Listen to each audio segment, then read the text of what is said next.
Sunshine, you just sit there. You're in my spot, bro. You're gonna film today's video? Okay, film. You're wonderful. You're a natural.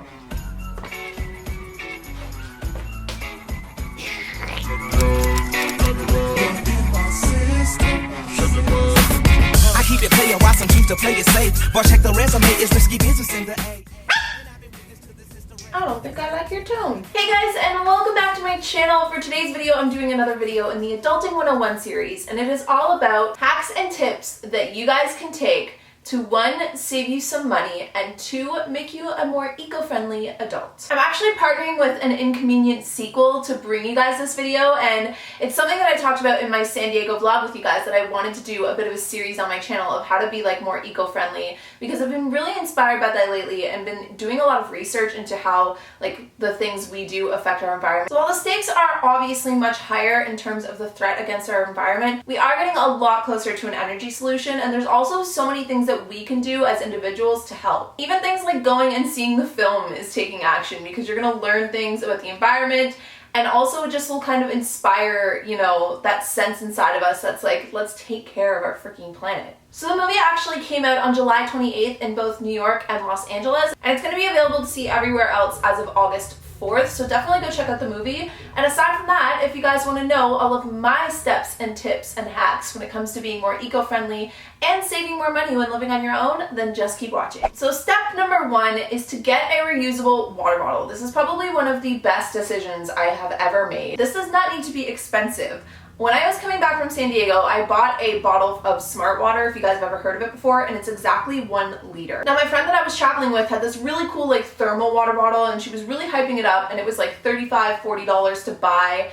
And I really was debating buying one when I came home, but for whatever reason, I just kept on refilling this smart plastic water bottle and drinking from it. I've now been home for over a month and I'm still using the exact same bottle. You don't have to go out and invest in a super expensive water bottle. You can literally get one from like the corner store, the drugstore, the gas station, and just keep on refilling it and using it. 1, this is better for our planet because then we're not using plastic bottles and constantly tossing them out, first of all, because a lot of people don't even recycle their plastic bottles. They end up throwing them into dumpsters and garbage cans.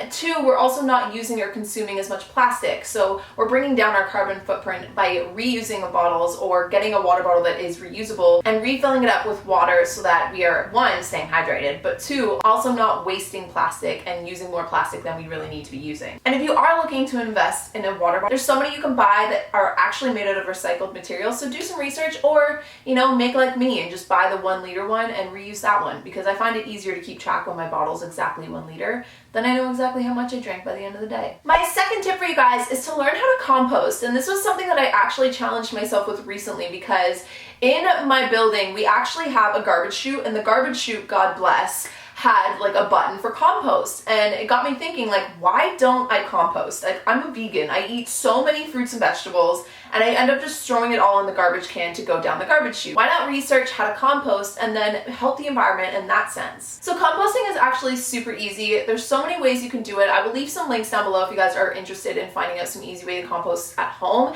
If you are doing it at home, you can actually even put the compost bin in your backyard and then fill it up, and it'll turn into fertilizer that's super good and nutritious. It's literally like the best fertilizer you can make. But if you're like me and you live in the city or you live in like a condo, then it's probably not as realistic if you don't want to get the actual fertilizer for itself, but you're just looking to, you know, help out. And for me, all I did was I got a compost bin that was the size that could fit at least a week's worth of scraps, and then I made sure to get like the biodegradable bags as well. And then at the end of each week, I just fill up the bag and I go put it down the garbage chute and make sure to hit compost. If you're curious, you can Google like your local composting rules, find out what days they pick them up if you live in like a home or an apartment, or if your building doesn't even do composting, get in touch with building management and try and get something going, you know, create a revolution. And if you're curious what you can compost, you can pretty much compost anything, like fruits, vegetables, all of those scraps, or side note, you can also use them for soup, which is what I have also been doing lately, which makes your soup so bomb. But if you don't have time to use them for soup and they start to go bad, obviously compost them. You can also compost anything like crackers, rice, cookies, anything made with flour, pizza, any kind of grain like quinoa. You can recycle coffee grinds, which is amazing. Y'all know how much coffee grinds I probably go through in a year. Tea bags, outdated boxed food. There's literally not that much that you can't compost aside from like meat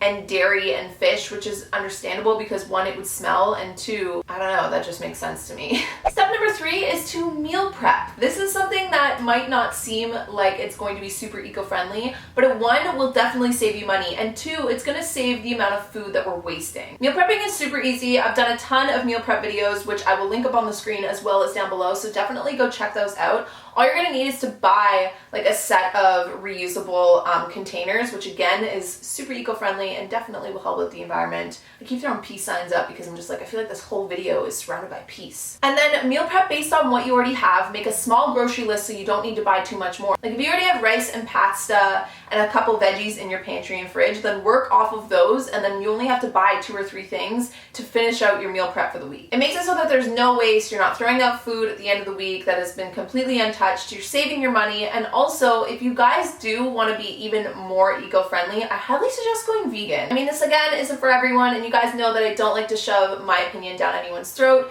but when you do go vegan, you actually save in just one day 1,100 gallons of water, which is, when you think about it, so much water. 45 pounds of grain. Mind you, if we were to all go vegan, the grain that we feed, the meat that people eat, could actually go to third world countries and, you know, stop world hunger, but I won't even go there. 30 square feet of forest in one day.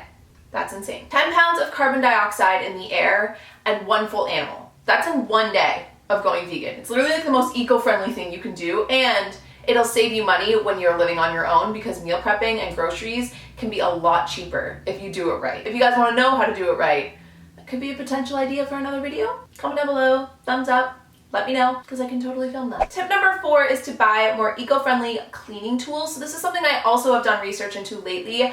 For the longest time, I was just buying what I always grew up using, you know, like the Windexes and the bleach and the cleaners and all of that fun stuff, even fabric softeners. And it wasn't until recently that I started looking into getting more eco-friendly cleaners. There's detergents you can get. There's even some fabric softeners now that you can get that are more eco-friendly and a little bit nicer to like our water system. And there's so many cleaning remedies that you can use now that don't like go down the drains into our water filtrations and just completely wreak havoc. Even making your own, there's like DIYs you can do. And again, if that's like something you guys want to see, just let me know because I could totally film a video on that. But like creating a little spritz bottle of water, vinegar, and a little bit of lemon is good for cleaning like, you know, floors or countertops or things like that, instead of using like harsher chemicals, which then go down our drains. You gotta think, everything we flush and drain goes somewhere. For us, it's kind of out of sight, out of mind, but in reality, it does come back to our sight and our vision when we start to see our ecosystems depleting and deteriorating. So buy eco-friendly cleaners. Tip number 5 is to save energy at home, and how might you do that? The first thing you can do, which totally saves you money,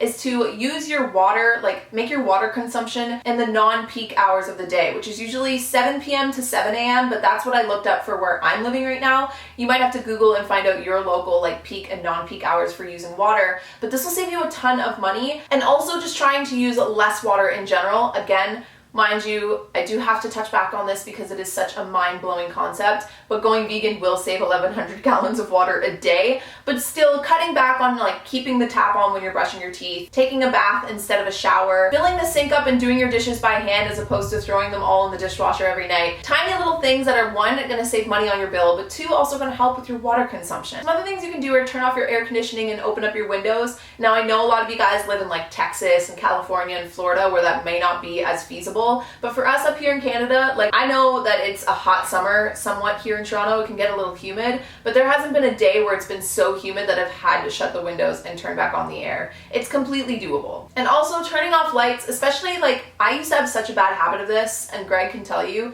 I used to keep my string lights on all the time. I'd keep little like crystal lamps on like this when I was leaving the house. I'd leave overhead lights on when I left the house for Bentley. And Greg would always be like, why are you doing that? Like even just leaving this crystal lamp on is gonna use a lot less energy than using the overhead light when I'm leaving the house. And also buying things like energy sufficient light bulbs. There's so many different things you can do to save energy at home, and they're all super easy.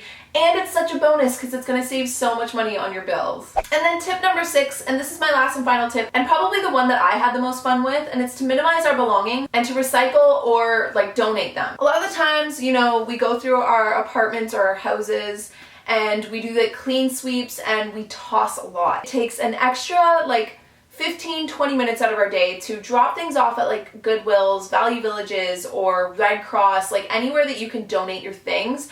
or better yet, recycle them in a way that you can get another use out of them, a different use out of them, or give them to somebody else that you might know. So doing this is fun in the sense of, one, I know it doesn't save us much money to like reduce the things that we have around us, but I really do think it does come with a better peace of mind to not be so overwhelmed and cluttered by the amount of things that we own. So I think it's important to have like a day every 2 months, 3 months, maybe like 4 times a year where we go through all of our belongings and we just kind of like donate what we aren't using, or maybe recycle things that we have no use for anymore. It keeps so much junk that is not able to be broken down out of landfills. You got to think about it. I remember being a teenager and going through my clothes and being like, whatever, I'm just gonna throw all these into a garbage bag and throw them in the dump. And those are probably still sitting in a landfill somewhere completely unused and not breaking down at all, where there could have been children who could have used them, other teenage girls that could have bought them. There's so many different ways that we can get rid of the things that we own. Whatever, this is convenient for me to just throw this out. I'm just gonna throw it in the garbage, then it's no longer my responsibility, it's out of my way, and I can move on with my life.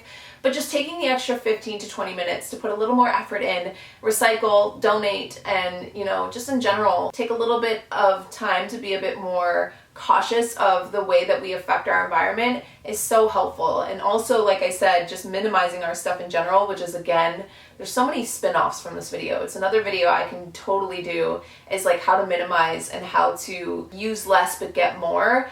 It honestly does bring a better sense of peace to our lives and makes us a little bit more grateful for the things we do have, which includes our environment and our earth. And so that concludes my 6 tips when it comes to being a more eco-friendly adult and also saving money. If you guys want me to do a part 2 of this, because there's so many more ways you can do it, let me know, or any of the other videos that I mentioned in this at all. Also, if you guys do end up going to see an Inconvenient sequel, let me know, because I'm definitely going to be seeing it and I want to know your opinions. And other than that, I hope you guys enjoyed this video, and I love you guys to the moon and back, and I'll see you guys all in my next one. Bye guys!